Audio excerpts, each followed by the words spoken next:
இப்போ நாம் தமிழர் கட்சி சீமான் எடுத்துக்கிட்டோம்னாக்க வாய்க்கு வந்ததெல்லாம் பேசுவார். எல்லா ஜாதிக்காரங்களையும் திட்டுவார், எல்லா மதத்துக்காரங்களையும் திட்டுவார். கேட்டாக்கா திடீர்னு நான் கிறிஸ்துவ மதத்தை சேர்ந்தவங்க கிடையாது, நான் இந்து மதத்தை சேர்ந்தவங்கிறாரு.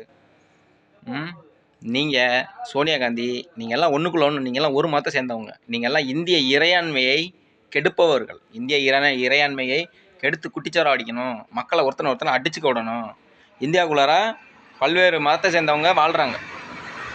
இப்போ இஸ்லாமியர்களும் இந்துக்களும் நல்ல விதமாக வாழ்கிறாங்க. நீங்கள் எதையாவது சொல்லி அவதூறு பரப்பி மக்களை இந்துக்களையும் இஸ்லாமியர்களும் மோத விடணும். ஏன்னா சோனியா காந்தியாக இருக்கட்டும், சீமானாக இருக்கட்டும், இவங்கெல்லாம் கிறிஸ்துவ மதத்தை சேர்ந்தவங்க. இவங்களுக்கெல்லாம் கிறிஸ்துவ மதத்தின் மூலமாக மறைமுகமாக நிறைய என்னென்ன சலுகைகள் கிடைக்கணுமோ எல்லாம் கிடைக்கும்.